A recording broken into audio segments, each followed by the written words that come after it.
Hey friends, thanks for tuning in. I'm sorry about the dog barking in the background. Apparently he does not like me being on this video or standing at my vehicle.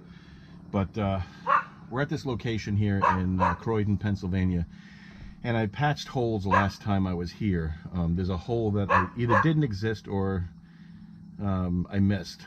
The customer's unsure whether or not it was there before. So I'm going to show you a very inexpensive way to repair a drywall hole without buying those patches that they sell in the store. This will cost you less than 50 cents to fix. So let me show you that real quick. It's a short video and I'll show you right after this.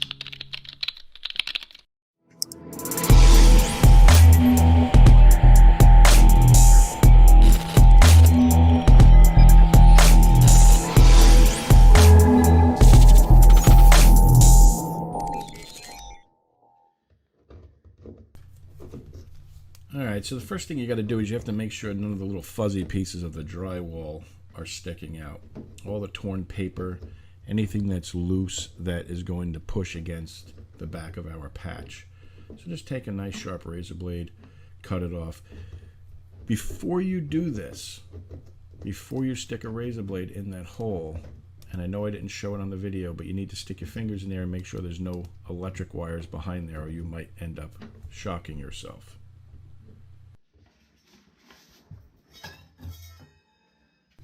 Okay, so you're not going to buy any expensive patches at your big box stores or your little hardware stores.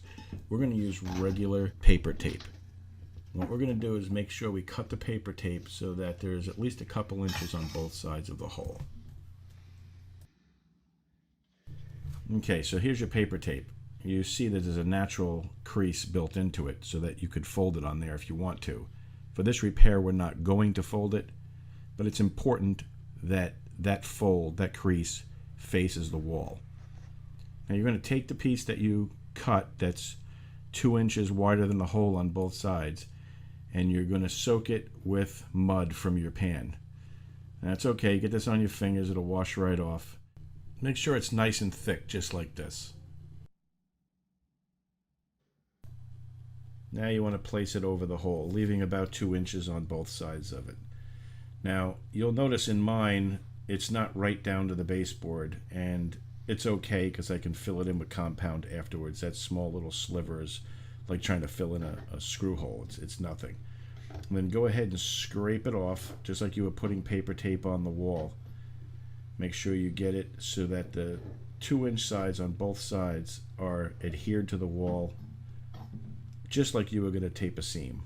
Now you'll notice the middle is bubbled out a little bit. That's okay for right now. Now I use my finger to clean up the trim here because it works a lot better than trying to use that scraper.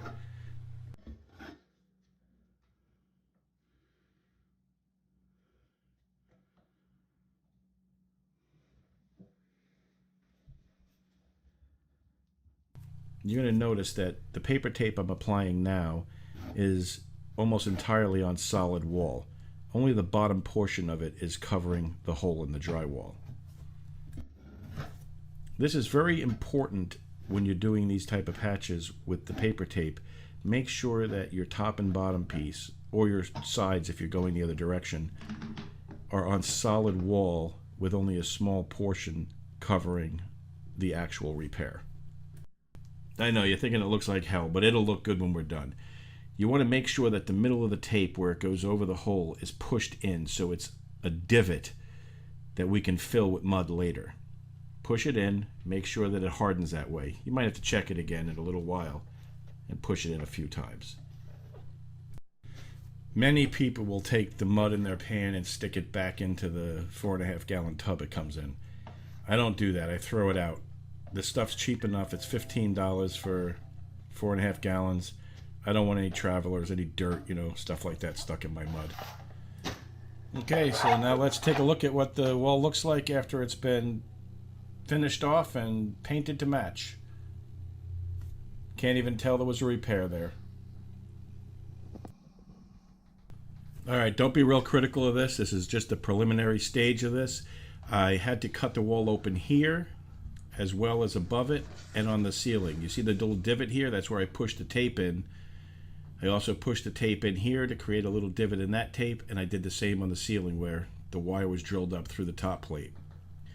This is where the power comes from. There used to be 2 side lights on an old 50s vanity, one there and one over here.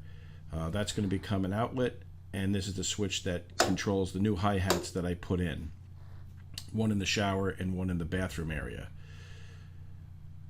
This is nice and hard, as you can tell. This is the same procedure I used on the previous one that you just watched. You can see how stiff this is.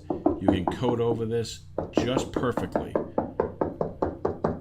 And once you coat over it and sand everything down, nobody would ever even know you used tape.